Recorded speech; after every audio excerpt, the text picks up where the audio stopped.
আসসালামু আলাইকুম এভরিওয়ান। আজকে আমরা যে টপিক নিয়ে আলোচনা করব সেই টপিকটার নাম হচ্ছে অপটেন্ডেন্টস অর ডিসেন্সিটাইজিং এজেন্টস। তো অপটেন্ডেন্টস বা ডিসেন্সিটাইজিং এজেন্টসগুলো কী সেগুলো হচ্ছে একটা ড্রাগস, যে ড্রাগগুলো আমরা কেন ইউজ করব dull or diminish the sensitivity of the dentine.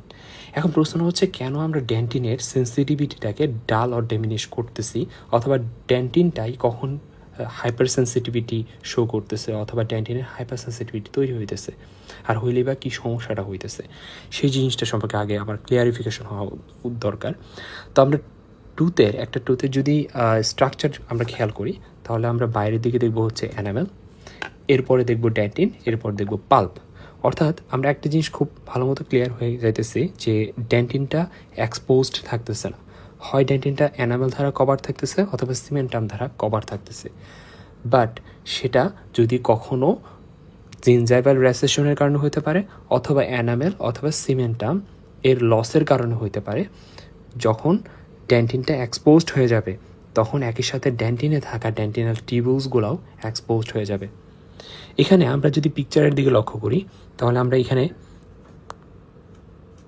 এই যে ডেন্টিন এরিয়াটা দেখতেছি, সেই ডেন্টিন এরিয়াতে ডেন্টিনাল টিউবুলস আছে। তো টিউবুলসের ভিতরে নীল রঙের ফ্লুইড আকার দেওয়া আছে, এটাকে আমরা বলতেছি ডেন্টিনাল ফ্লুইড।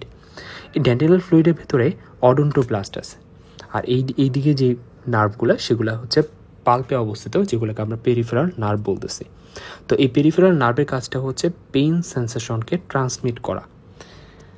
অর্থাৎ এই ডেন্টিনাল টিউবুলস কী করে, এটা মূলত এটা এক্সপোজ থাকে না। যদি অ্যাক্সিডেন্টলি বা যেটা জিনজাইভাল রেসেশনের কারণে হতে পারে, বা সিমেন্টাম অথবা অ্যানামেল এর লসের কারণে হতে পারে, যে কারণে হোক না কেন, সেই ডেন্টিনাল টিউবুলস যখন এক্সপোজড হয়ে যাবে তখন হিট, অ্যাসিড অথবা কোল্ড এসবের কারণে ডেন্টিনাল ফ্লুইডের মধ্যে একটা মুভমেন্ট তৈরি হয়।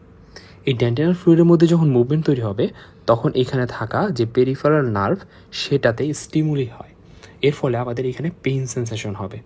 অর্থাৎ এই পেইন সেন্সেশনের জন্য দায়ী হচ্ছে এই পেরিফেরাল নার্ভগুলোকে।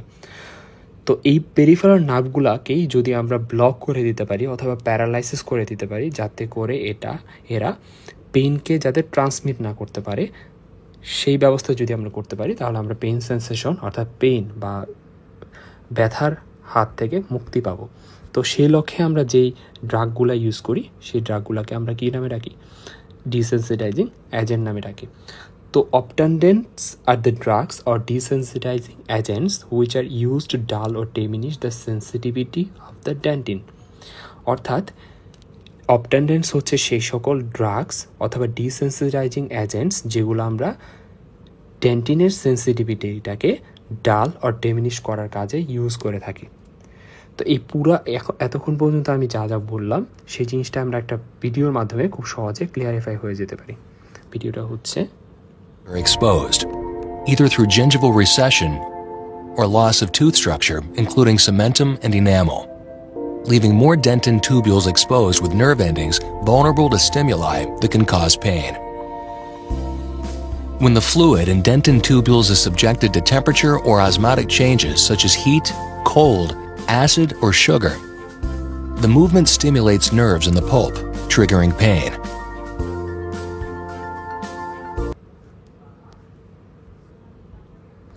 অর্থাৎ আমরা এতক্ষণ যা বললাম যে এক্সপোজড ডেন্টিনে থাকা ডেন্টিনাল টিউবুলসের মধ্যকার যে ডেন্টিনাল ফ্লুইড, সেগুলো একটা সময় পেরিফেরাল নার্ভ এন্ডিংসের উপর যখন স্টিমুলি করে তখন সেটা কি হয়? পেইন সেন্সেশন হয়। তো এখন অপটেন্ডেন্টস বেসিক্যালি কাজ করে দুইটা মেকানিজমের মাধ্যমে।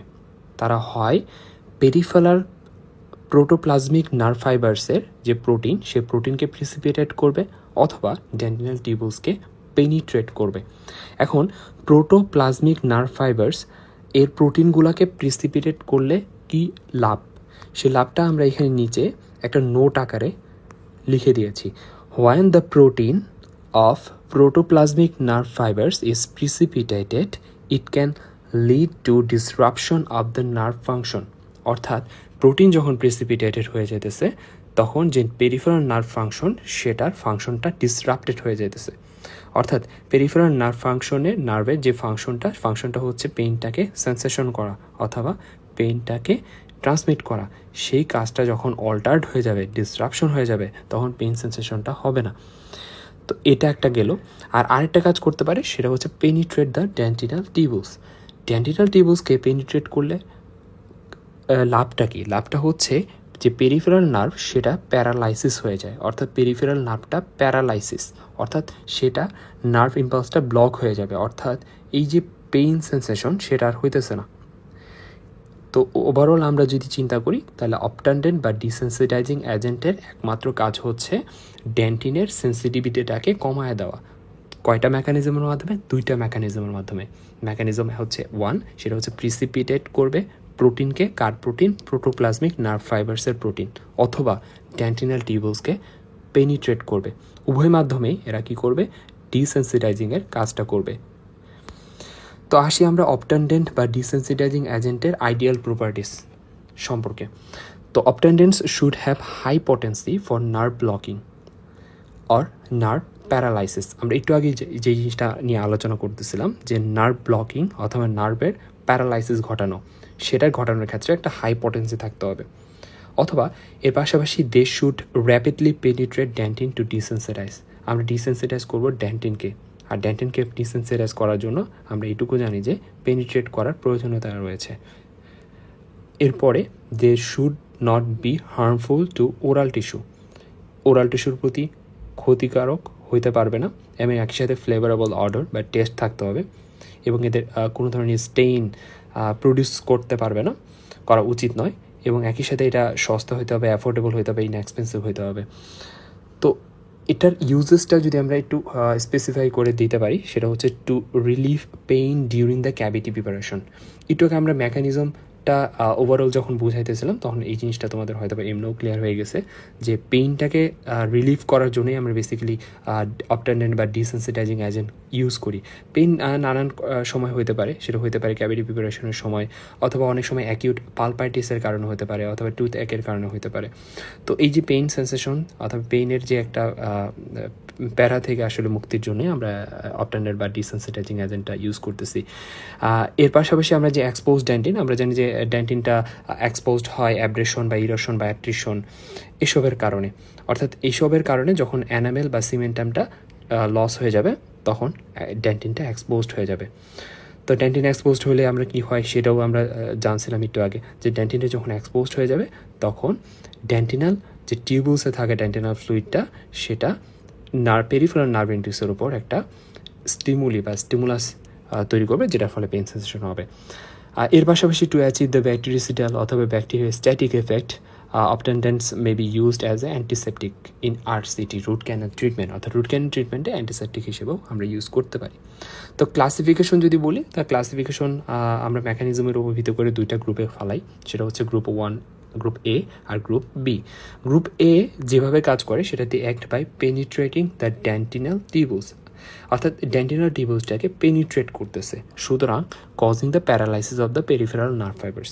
পেরিফেরাল যে নার্ভ ফাইবার্স সেটাকে প্যারালাইসিস করে দিবে, এর ফলে যে নার্ভ ইম্পালসটা সেটা ব্লক হয়ে যাবে, ব্লক হলে সেটা ডিসেন্সিটাইজ করে ফেলবে এক্সপোজ ডেন্টিনটাকে।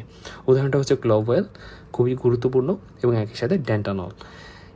আর গ্রুপ বিটা যেটা যেভাবে কাজ করবে সেটা হচ্ছে প্রিসিপিটেশন অর্থাৎ precipitating of the protein of protoplasmic nerve fibres, অর্থাৎ প্রোটোপ্লাজমিক নার্ভ ফাইবার্সের যে প্রোটিন সেটাকে প্রিসিপিটেট করে ফেলবে।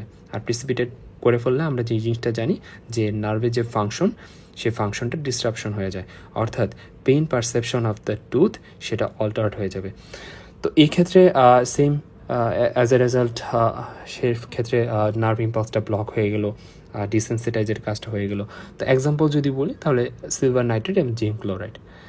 তো এটার মেকানিজমটা খুবই ইম্পর্টেন্ট। আমরা যখন মেকানিজমটা স্পেসিফাই করে দিতে বলবে তখন আমরা গ্রুপ A যেমন ক্লোভওয়েল বা ডেন্টানল, এইভাবে প্রশ্ন আসতে পারে যে ক্লোভওয়েলের মেকানিজমটা বলতে বা ডেন্টানলের মেকানিজমটা বলতে, তখন আমরা গ্রুপ এর ওভারঅল মেকানিজমটা শিখলেই হবে, যে অ্যাপ্লিকেশন অফ ডেন্টানলস, অ্যাপ্লিকেশন অফ ক্লোভওয়েল অথবা অ্যাপ্লিকেশন অফ অপট্যান্ডেন্টস। যেটাই দিই না কেন সেটা কাজ করবে ডেন্টিনাল টিউবুলসের ওপর, সে পরবর্তীতে ডেন্টিনাল টিউবুলসটাকে পেনিট্রেশন করবে, এর ফলে পেরিফেরাল যে নার্ভ ফাইবার সেটা প্যারালাইসিস হয়ে যাবে। প্যারালাইসিস হলে আমরা জানি সে ডিসেন্সিটাইজ হয়ে যাবে। এরপরে আমরা আসি গ্রুপ বি অর্থাৎ silver nitrate. Silver nitrate application of obtundents, সেই ক্ষেত্রে হতে পারে application of silver nitrate, application of zinc chloride. সেটা কিসের উপর কাজ করবে? প্রোটিনের উপর। কিসের প্রোটিন? প্রোটোপ্লাজমিক নার্ভ ফাইবার্সের প্রোটিন। প্রোটিনের উপর কাজ করে কি কাজ করবে? প্রেসিপিটেট করে ফেলবে। প্রেসিপিটেট করলে কি হবে? নার্ভ ইম্পালসটা ব্লক হয়ে গেল, এর ফলে ডিসেন্সিটাইজ দ্য এক্সপোজড ডেন্টিন। আমরা এরপরে একটা গুরুত্বপূর্ণ কোশ্চেনে আসবো, সেটা হচ্ছে ইন্ডিকেশন অফ ক্লোভেল। ক্লোভেলটা আমরা অপটেন্ডেন্ট হিসেবে ইউজ করতে পারি ডিসেন্সিটাইজিংয়ের কাজে, আমরা অ্যানালজেসিক হিসেবে কাজ করতে পারি পেইন রিলিফের কাজে। কোন ক্ষেত্রে? অ্যাকিউট পালপাইটিস অথবা টুথ অ্যাকের ক্ষেত্রে। আমরা একই সাথে অ্যান্টিসেপটিক হিসেবেও ইউজ করতে পারি অ্যান্ডোডন্টিক ট্রিটমেন্টের কাজে, এবং একই সাথে রেস্টোরেটিভ ম্যাটেরিয়ালসের ক্ষেত্রে জিঙ্ক অক্সাইড পাউডারের সাথে ক্যাভিটি বেসড ম্যাটেরিয়াল হিসেবে আমরা ইউজ করতে পারি। Adverse effect of clove oil. ক্লোভেলের কিন্তু আরেকটা নাম আছে, সেটাকে আমরা ইউজেনল বলি। তো eugenol causes burning sensation of the to the oral mucosa. তো আমাদের যে ওরাল মিউকোসা আছে সেটার উপর একটা বার্নিং সেন্সেশন ঘটায়, এবং একই সাথে সিভিয়ার টিস্যু ড্যামেজ ঘটায় when it is used to seal the pulp cavity। Pulp ক্যাভিটিকে সিল করার কাজে যখন ব্যবহার করা হয়। এখানে একটা গুরুত্বপূর্ণ কোশ্চেন, যে আমরা একটু আগে সিলভার নাইট্রেট সম্পর্কে বলছিলাম এক্সাম্পলে গ্রুপ বি এর। তো সিলভার নাইট্রেটের একটা দোষ আছে, দোষটা কি? সেটা হচ্ছে টিথকে স্টেইন করে ফেলায়। তারই এক সহদর যে জিঙ্ক ক্লোরাইড, সেও কিন্তু গ্রুপ বি এরই, বাট সে কিন্তু টুথকে স্টেইন করতেছে না। এখন সিলভার নাইট্রেটের যেসব অ্যাডভার্স ইফেক্ট, তার চেয়ে কম অ্যাডভার্স ইফেক্ট তুমি জিঙ্ক ক্লোরাইডের ক্ষেত্রে পাবা। তো ওভারঅল যদি আমি চিন্তা করি যে জিঙ্ক ক্লোরাইডে কিন্তু লেস অ্যাডভার্স ইফেক্ট এবং একসাথে টুথকে স্টেইন করতেছে না। তো তোমাকে যদি জিজ্ঞাসা করা হয় যে কোনটা বেশি প্রিফারেবল, কোনটা বেশি ফেভারেবল ইন ডেন্টিস্ট্রি অপটেন্ডেন্ট হিসেবে, তাহলে উত্তরটা হবে জিঙ্ক ক্লোরাইড। অর্থাৎ জিঙ্ক ক্লোরাইড যেহেতু স্টেইন করতেছে না, জিঙ্ক ক্লোরাইডের যেহেতু লেস অ্যাডভার্স ইফেক্ট, সেই ক্ষেত্রে আমরা কোনটাকে চুজ করব? জিঙ্ক ক্লোরাইডকে চুজ করব। তো এই তো আজকের আলোচনা এই পর্যন্তই। সবাইকে ধন্যবাদ।